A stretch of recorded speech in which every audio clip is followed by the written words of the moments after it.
Kalian ada beberapa hal yang ingin saya sampaikan. Oke? Ini saya ulangi lagi.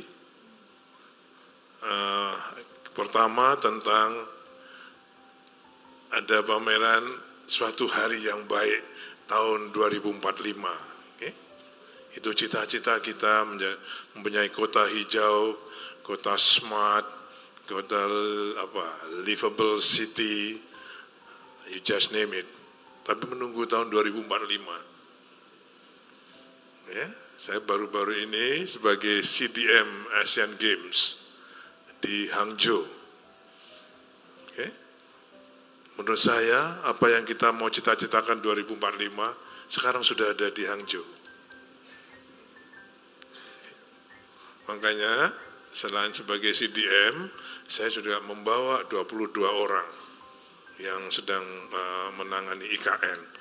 3 Direktur Jenderal, Direktur Jenderal Bina Marga, Cipta Karya dan Perumahan, kemudian ahli landscape yang sedang di sana, arsitek, saya bawa semua. Waktu itu beliau nanya, Pak, program kita apa? Main. Jalan-jalan aja, silakan, rokokan, ngobrol, silakan. Supaya dapat feeling. Apa itu Green City untuk Hangzhou. Dia bukan kota besar dia tidak termasuk kota besar 10 kota besar di Tiongkok. Tapi dia sudah punya MRT dengan 24 lane. Okay.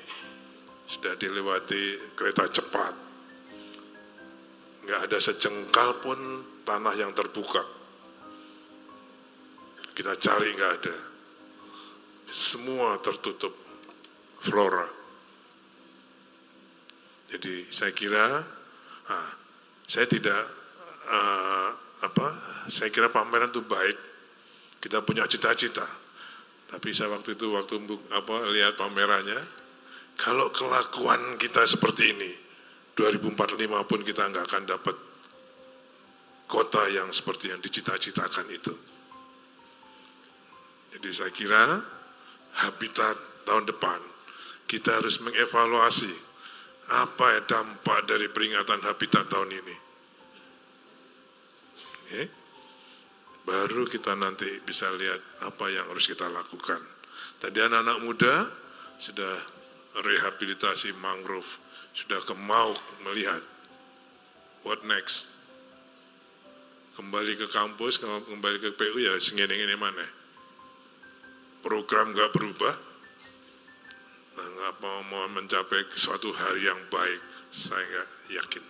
Jadi saya kira hari habitat dan hari kota dunia ini harus kita maknai betul untuk bisa merubah kelakuan kita, merubah program-program pembangunan keciptakaryaan untuk menuju ke Green City 2045. Kalau itu nggak terjadi, berarti kita mubazir memperingati Hari Habitat Dunia dan Hari Kota Dunia ini. Okay.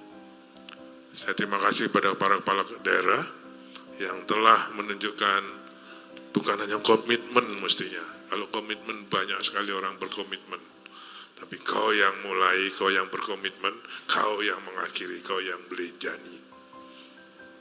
Jadi saya kira dengan penilaian kota-kota pelestarian berkelanjutan dan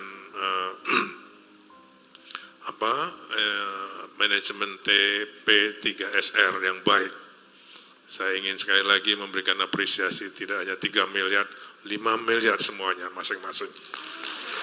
Okay? Tapi itu adalah program, bukan uang, tapi program pembangunan di Cipta Karya tahun 2024. Bapak Ibu sekalian, pakai itu uang program itu untuk bisa melestarikan apa yang Bapak Ibu inginkan untuk benar-benar. Kayak kota lama di Semarang, saya sudah lihat, mestinya itu juga tidak boleh ada mobil lewat di situ. Selama masih ada mobil lewat di situ, jalannya nggak akan pernah bagus. Template not mesti. Okay? Jadi saya kira kita harus betul-betul menghargai kota pusaka ini, Gereja Belenduk sedang kita survei, kita kaji untuk pelestariannya. Okay. Jadi saya kira Bapak Wali Kota, Bapak Ibu Bupati yang TP 3SR, kalau itu sudah bagus, tidak cukup dengan becak motor, tapi kembangkan ke tempat lain untuk menggunakan TP 3SR. Hanya dengan itu kita bisa menuju kota yang lebih baik ke depan. Okay. Perilaku kita harus memang kita rubah. Anak-anak muda itu yang di atas. Okay. Harus merubah perilaku betul untuk kita bisa menjadikan kota kita yang livable city. Kalau Pak Bambang Susantonya tidak hanya livable tapi lovable. Okay. Lovable city, saya nggak ngerti juga lovable city kayak apa gitu. Okay. Tapi yang jelas bahwa kita harus mempunyai kota yang nyaman, yang bisa kita tempat tinggali supaya kita lebih produktif.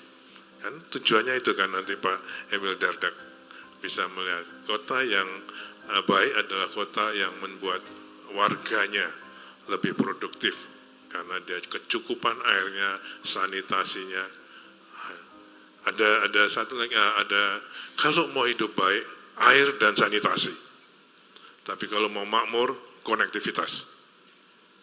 Nah, saya sudah punya rule of thumb-nya itu. Ya. Ini kalau saya, ini bukan bandingkan. Ini juga pengalaman saya kemarin di Cina. Saya ketemu dengan rekan saya, kebetulan teman lama waktu di ICID, International Commission on Irrigation and Drainage. Dia mau jadi presidennya, saya waktu itu vice presidennya, dia minta dukungan kita. Waktu ketemu, gitu, ternyata dia ICID. Kita ngomong tentang air, karena di sana ada Ministry of Water Resources.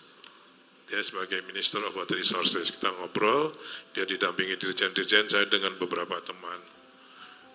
Gimana ketahanan pangan di Indonesia? Dia tanya, saya bilang saya dengan bangganya, ngomong, wah ya kami 10 tahun ini membangun 61 bendungan. Ini terbesar selama ini. Dia senyum-senyum aja dia. Jangkrik tak pikir kan? Kamu punya bendungan berapa, Bas? Wah, habis ini nanti kami akan banyak 300 sehingga kami bisa mengairi 20% dari lahan irigasi kami 7,3 juta hektar. Oh, good. Kamu punya berapa? Kalau di Tiongkok berapa? Kami punya 98.000 bendungan. Ya, 98.000 bendungan. Saya pikir apa mungkin sih ya? Itu pun dari segi jumlah, dari segi kapasitas. Di Indonesia ini memakai kapasitas, kriteria kapasitas dari ICOD, International Commission on Large Dam.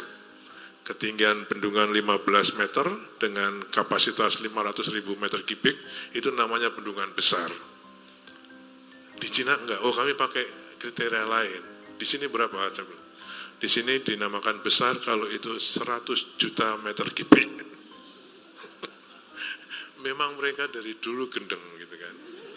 Ya kayak bangun Great Wall itu kalau orang nggak big thing, nggak akan big. Kita sekarang yang sudah jadi aja, kita naik kangelan kan.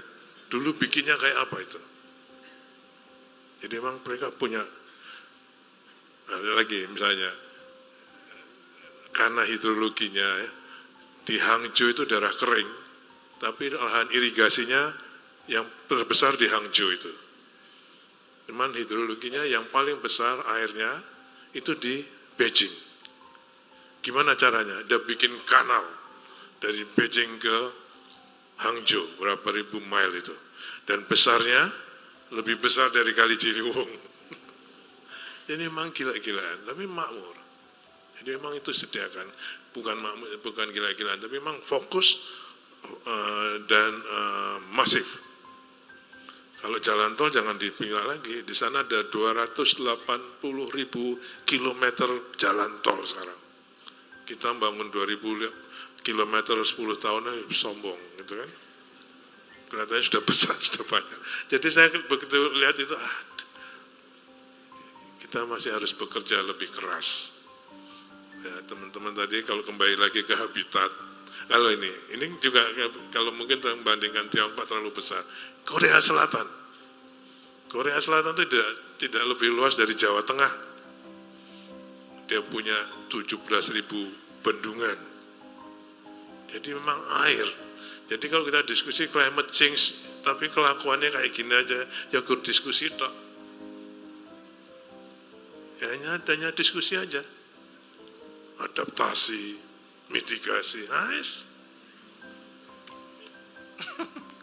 Gimana mau adaptasi yang kita punya cuma 300 bendungan? Jadi air sudah mengalir terus ke laut. Nah, kalau kita nggak bisa bikin kanal, berarti bendungan masih terus harus dibikin. Masih harus dibikin, apalagi di pulau-pulau itu. Saya pernah ke Pulau Moa. Ini jadi cerita pengairan. Pulau Moa. Ada yang tahu Pulau Moa? Pulau kecil di Maluku Tenggara Barat. Tapi itu pusat kerbau. Jadi orang Toraja kalau beli kerbau di situ ribuan. Dia hanya butuh kubangan dan air. Saya kirim tim PU. Hanya bikin kubangan kerbau. Dapat airnya. Dibor sedikit.